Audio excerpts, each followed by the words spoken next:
Vijayawada university మంచి భవిష్యత్తు కోసం తెలుగు విద్యార్థులు ఇష్టపడే university. Call 9059052378 9059052379. Hi guys, welcome to I dream. నేను మీ చాణక్య. గైస్, మరి ఇప్పుడున్న హీరోయిన్లు అందరిలో కల్లా మరి గోల్డెన్ లెగ్గా మరి అవుతున్న హీరోయిన్ ఎవరన్నా ఉన్నారు అంటే అది రష్మిక మందన. ఎందుకంటే ఆల్రెడీ తను తీసిన లాస్ట్ 3 మూవీస్ ఏదైతే ఉందో అది కూడా బ్లాక్ బస్టర్ 500+ crores అన్నట్టు అలా వెళ్తూ ఉన్నాయి. ఒకటి అనిమల్, దాని తర్వాత పుష్ప, ఇప్పుడు ప్రజెంట్ చావా. మరి ఇంత గోల్డెన్ లెగ్గా తయారవుతున్న రష్మిక మందన మరి తన కెరియర్ ఎక్కడి నుంచి మొదలైంది అండ్ తను ఎంత కష్టపడుతూ మరి ముందుకెళ్తుంది, ఎలాంటి క్యారెక్టర్స్ మనందరినీ మెస్మరైజ్ చేస్తుంది, ఇలాంటి బోల్డ్ అని సంగతులు అనేది కూడా ఇప్పుడు మనతో పాటు మాట్లాడడానికి మరి ఫిల్మ్ క్రిటిక్ అలాగే సీనియర్ జర్నలిస్ట్ ధీరజ్ అప్పాజీ గారు మనతో పాటు ఉన్నారు. మరి సార్ని అడిగి తెలుసుకున్నాం. Hi sir. నమస్తే సార్. నమస్తే చాణక్య సార్. రష్మిక మందన ఒక కన్నడ ఇండస్ట్రీ నుంచి తన జర్నీ అనేది మొదలుపెట్టిన ఇప్పుడు బాలీవుడ్లోనే కాదు టోటల్ సో నేషనల్ క్రష్గా అనే పేరు దానికి సార్థకమయ్యేలా చేసుకుంటూ ఉన్నారు. అలాగే గోల్డెన్ లెగ్ కూడా. సో రష్మిక మందన గారి గురించి, తన జర్నీ గురించి మీరు ఏమంటారు? అంటే నిజంగానే ఒక రియల్ ఇప్పుడు పాన్ ఇండియా స్టార్ అని చెప్పవచ్చు. ఇంకా త్వరలో లేడీ సూపర్ స్టార్ అని డిక్లేర్ చేసినా కూడా ఆశ్చర్యం లేదు. అంటే సరే, ఈ సక్సెస్లు అన్నవి పక్కన పెడితే మోస్ట్ ఇన్స్పైరింగ్ జర్నీ ఆమెది. ఇప్పుడు ఉదాహరణకు చూశాను చావా సినిమా ప్రమోషన్స్లో, దానికి ముందు ఒక షూట్లో ఆమెకి కొంచెం యాక్సిడెంట్ అయ్యి బెడ్ రెస్ట్ తీసుకోమని చెప్పినా కూడా డాక్టర్లు కుంటూ వచ్చి ప్రమోషన్స్ చేయడం, అది ఎవరు చేస్తారు అసలు? తను ఆ పొజిషన్లో నాకు హెల్త్ బాగాలేదండి కొంచెం అంటే వదిలేస్తారు. అటువంటిది ఆమె ఇటు హైదరాబాదు ఈవెంట్కి కానీ అక్కడ బాంబేలో కానీ అంటే డెడికేషన్ దాన్ని మనం ఖచ్చితంగా అప్రిషియేట్ చేయాలి. ఇప్పుడు నువ్వు అన్నట్టు కన్నడలో స్టార్ట్ చేసి తర్వాత తెలుగులో వచ్చి, అంటే పూర్వకాలం రాజులు వరుసగా ఒక దేశం తర్వాత ఇంకో దేశం అలాగా విజయాలు సాధించుకుంటూ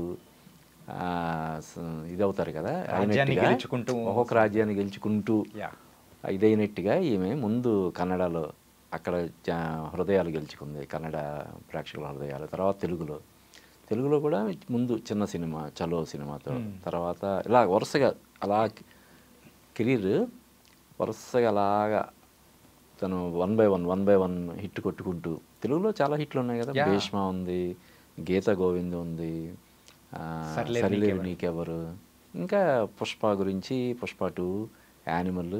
ముఖ్యంగా నువ్వు ఇందాక అన్నట్టు నాకు తెలిసి ఇటీవల కాలంలో ఏ హీరోయిన్కి కూడా వరుస విజయాలు కొంతమందికి ఉంటే ఉండొచ్చు, కొంతమంది హీరోయిన్లకి వరుసగా 2-3 సినిమాలు హిట్ అయితే అయ్యి ఉండొచ్చు, కానీ ఇలా బ్లాక్ బస్టర్స్ ఇప్పుడు మన పుష్ప 2 ఇండియా రికార్డ్ క్రియేట్ చేసింది, ఆల్ ఇండియా రికార్డ్.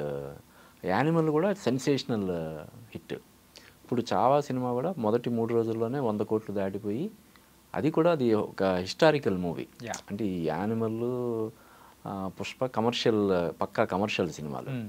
ఇది ఛత్రపతి శివాజీ తనయుడు సంభాజీ మహారాజు జీవిత కథ ఆధారంగా తీసిన సినిమా. ఆ సినిమా కూడా అంటే ఆ రేంజ్లో కలెక్షన్స్ రావడం అన్నది ఒకటి చిన్న లక్ ఫ్యాక్టర్ ఖచ్చితంగా ఉంది. అంటే ఆమె కథలో ఎంపిక చేసుకోవడంలో ఎటువంటి జాగ్రత్తలు తీసుకుంటుంది అనడానికి ఒక ఉదాహరణ.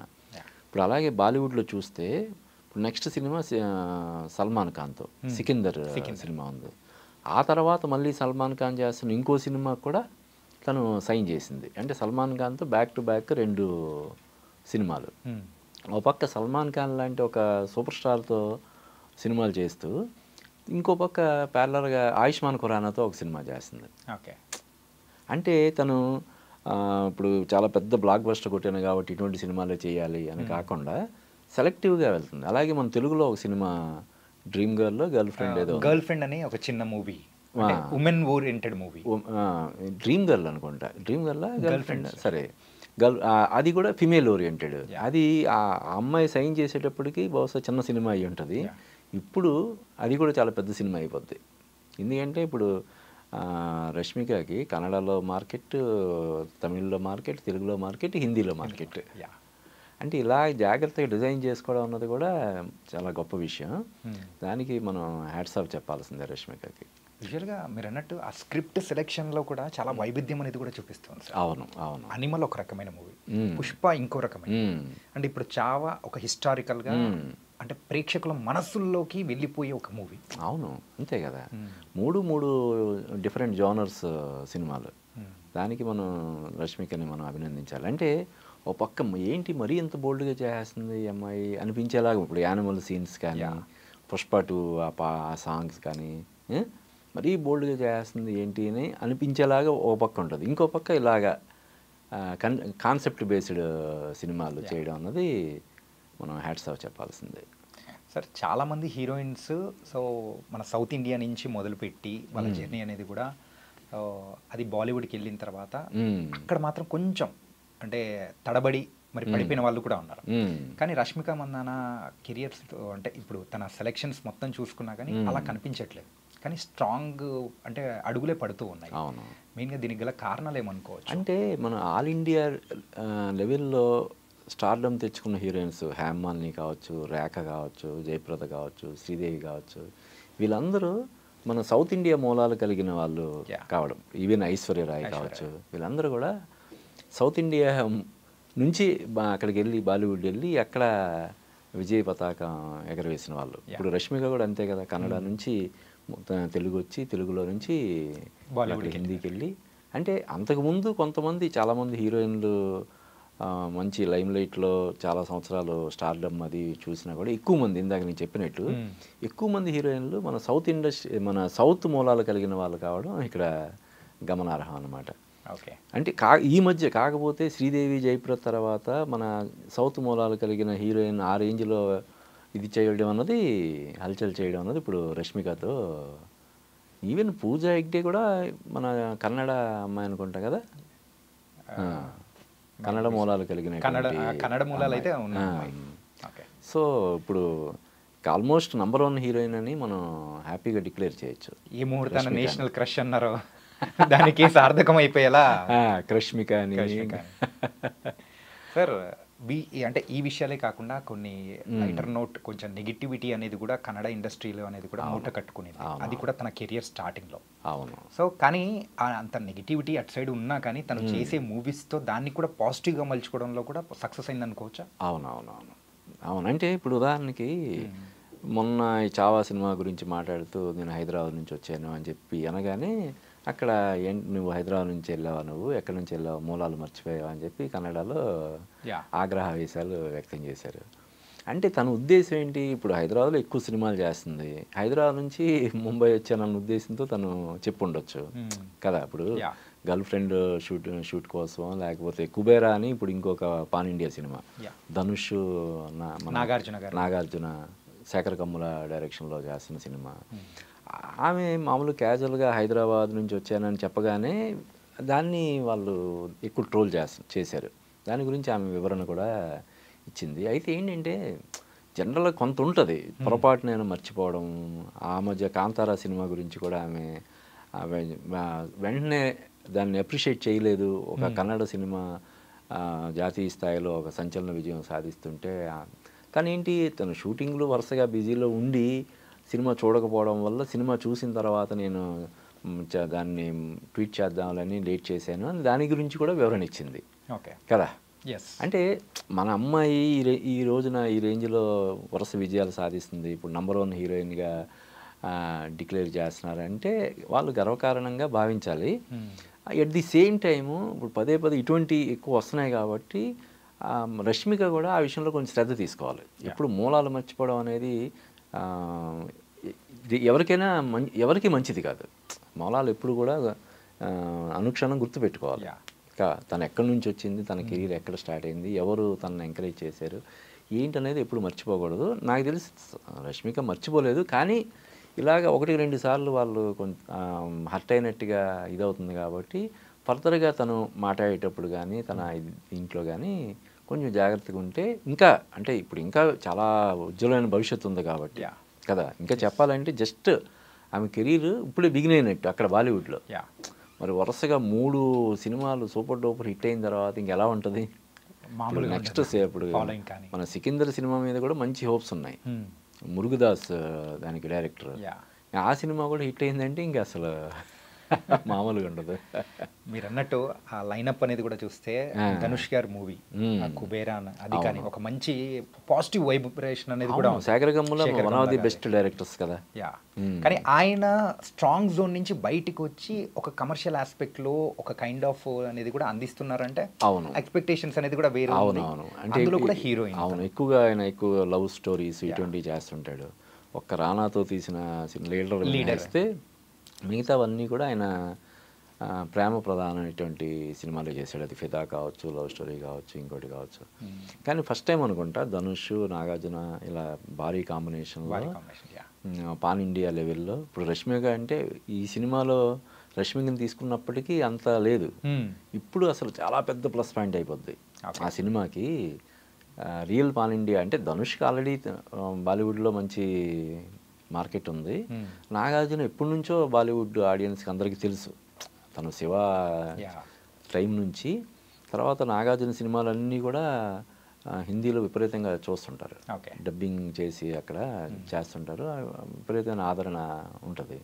కాబట్టి ఈ సినిమా వరుసగా అంటే మంచి లైనప్ అన్నమాట. ఇప్పుడు సికిందర్ కానీ కుబేరా కానీ ఈ రెండు వరుసగా వచ్చే ఈ రెండు సినిమాలు కూడా హిట్ అయినాయి అంటే ఇంకా మామూలుగా ఉండదు రష్మిక ఇది. సార్ ఇంకొక question sir, last question. Rashmika Mandanna కంప్లీట్గా బాలీవుడ్లో బిజీ అయిపోయింది అని అనుకుంటే ఇంకా తెలుగు మూవీస్ చేసే ఛాన్స్ ఉండదా? అంటే ఇప్పుడు రష్మిక యాక్ట్ చేసే ప్రతి సినిమా ఆటోమేటిక్గా తెలుగులో కూడా డబ్బింగ్ అయిపోద్ది. ఇప్పుడు చావా సినిమా కూడా డబ్బింగ్ చేసి ఉండాల్సింది, వాళ్ళు ఎందుకని మరి చేయలేదో కానీ రష్మికకున్న మార్కెట్ని దృష్టిలో పెట్టుకునైనా ఇక్కడ డబ్బింగ్ చేసి ఉండాల్సింది. నాకు తెలిసి ఇప్పుడైనా చేస్తారు, లేకపోతే ఓటీటీలో ఎలాగో డబ్బింగ్ అయిపోయి వచ్చేస్తుంది.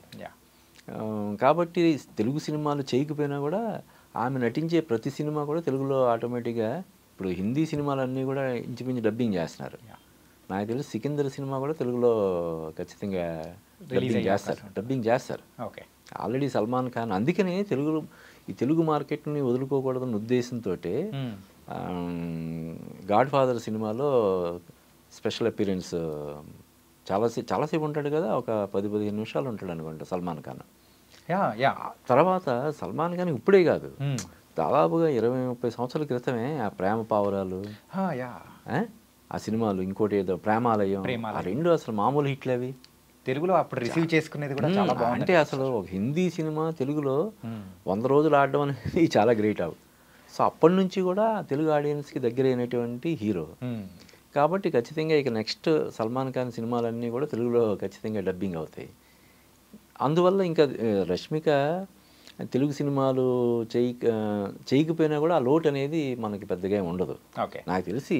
ఇప్పుడు ఎందుకంటే తెలుగు సినిమాలు కూడా ఈరోజు పాన్ ఇండియా లెవెల్లో చేస్తున్నారు కాబట్టి అలా కూడా తను చేసే అవకాశం ఉంటుంది. పెద్ద హీరోల సినిమాలన్నీ కూడా పాన్ ఇండియా సినిమాలే కదా. ఇప్పుడు ఎన్టీఆర్ కానీ, రామ్ చరణ్ కానీ, ప్రభాస్ కానీ, అల్లు అర్జున్, వీళ్ళందరూ పాన్ ఇండియా స్టార్సే కదా. కాబట్టి వీళ్ళతో చేస్తే ఆటోమేటిక్గా తను తెలుగు సినిమాలో చేసినట్టే కదా. అది అలాగే ఉండదు, తను తెలుగు సినిమాలు చేయకపోవడం, చేయలేని పరిస్థితి ఏర్పడడం అనేది ఉంటుందని నేను అనుకోవట్లేదు.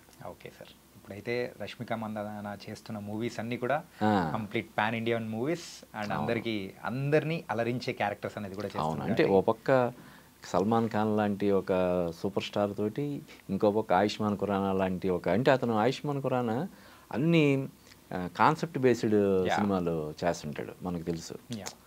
ఆ కాన్సెప్ట్ బేస్డ్ సినిమాలతోటే చాలా 100 కోట్ల సినిమాలు ఉన్నాయి అతనికి. బాలీవుడ్ పడిపోయిన సందర్భంలో కూడా మనడు హిట్ ఇచ్చిన సందర్భాలు చాలా ఉన్నాయి. ఇప్పుడు అతని సినిమాలు మన తెలుగులో కూడా మాస్ట్రో అని మన నితిన్ రీమేక్ చేశాడు, హిందీలో చాలా పెద్ద హిట్ అది. అలాగే చాలా సినిమాలు అతను కాన్సెప్ట్లతోటి 100-150 కోట్లు అలవోకగా కొట్టేసిన హీరో అతను. అలాగా రష్మిక ఒక పక్క సల్మాన్ ఖాన్ ఇటువంటి పెద్ద హీరోలతోటి, మళ్ళీ ఆయుష్మాన్ ఖురానా లాంటి హీరోలతోటి చేయడం అనేది ఆమె అంటే తన కెరీర్ని ఎలా డిజైన్ చేసుకుంటుంది అన్నదానికి ఒక బెస్ట్ ఎగ్జాంపుల్ అనమాట. నాకు తెలిసి సల్మాన్ ఖాన్ సినిమాకి ఇచ్చినంత రెమ్యునరేషన్ ఆయుష్మాన్ ఖురానా సినిమాకి ఖచ్చితంగా ఇవ్వరు. అంటే నేను దానికి ఇంత తీసుకుంటున్నాను, మీరు దీనికి కూడా ఇంత ఇస్తేనే నేను చేస్తానని చెప్పకుండా సినిమాని బట్టి ఈ సినిమా ఇంత తీసుకోవచ్చు, ఈ సినిమాకి ఇంత కొంచెం తగ్గించి ఇచ్చినా కూడా మనం చేద్దాం, ఇది కాన్సెప్ట్ బేస్డ్ సినిమా అన్న దృక్పథంతో ముందుకెళ్తేనే ఇటువంటి సినిమాలు కూడా తను చేస్తుంది అన్నమాట, చేయగలుగుతుంది. సో అది కానీ ప్లానింగ్ నార్మల్గా లేదు. అవును. So it was wonderful. అటు యూత్ హీరోస్ని అటు సీనియర్ హీరోస్ని ఇద్దరిని బ్యాలెన్స్ చేసుకుంటూ కూడా వెళ్తాం. ఇంకోటి ఇప్పుడు ఆ అమ్మాయి తెలుగులో డబ్బింగ్ తనే చెప్తుంది, ఇప్పుడు హిందీలో డబ్బింగ్ తనే చెప్పేస్తుంది. ఎంత కష్టం. తమిళ్లో కూడా తనే చెప్తుందంట. ఓకే. అంటే తను ఏ భాషలో నటించినా ఆ భాషలో తనే డబ్బింగ్ చెప్పుకోవడం అనేది అసలు మామూలు విషయమా? ఒక భాష నేర్చుకోవాలంటే అంటే ఇంత బిజీ షెడ్యూల్లో ఒక భాష నేర్చుకొని ఆ భాష మీద పట్టు సాధించడం ఏదో మామూలుగా ఏదో మేనేజ్ చేయడం కాదు, ఇంటర్వ్యూల వరకు ఏదో మేనేజ్ చేయడం అలా కాదు. ఆ భాషలో తనే డబ్బింగ్ చెప్పుకోవడం. మొదటి నుంచి నాకు తెలిసి మొదటి సినిమా నుంచి ఆమె అదే ఫాలో అవుతున్నట్టు. అది ఎంత క్విక్ లెర్నర్ అయితే తను అలాగా చేయగలుగుతుంది. భాష నేర్చుకోవడం అంటే మామూలు విషయం కాదు కదా. సో ఆ విషయంలో కూడా మనం అప్రిషియేట్ చేయాలి Rashmika. It was very nice sir. And Rashmika Mandanna career అనేది ఎలా ఉండబోతుంది, తర్వాత తన సినిమా లైనప్స్ అనేది కూడా చాలా చక్కగా వివరించారు. తన ప్లానింగ్ మెయిన్గా నార్మల్ ప్లానింగ్ మాత్రం, డెడికేషన్, హార్డ్ వర్క్, ఇవన్నీ. అంటే ఎవరైనా సరే సక్సెస్ అవ్వాలంటే ఏదైనా 1-2 సినిమాలు ఫ్లూక్గా హిట్ అయితే అవ్వచ్చు, ఏదో యాక్సిడెంటల్గా అయితే అవ్వచ్చు. కానీ వరుసగా ఇన్ని సక్సెస్లు వస్తున్నాయంటే మాత్రం దాని వెనకాల ప్లానింగ్, హార్డ్ వర్క్ ఇవన్నీ ఉంటేనే ఈ వరుస విజయాలు ఎవరైనా సాధించగలుగుతారు. మన మీమ్ స్టైల్లో చెప్పాలంటే ఒక ప్లానింగ్, ఒక పద్ధతి, అది రష్మిక మందన స్ట్రాటజీ. బాగుంది. It was nice sir. So thank you so much sir. Thank you Chanakya.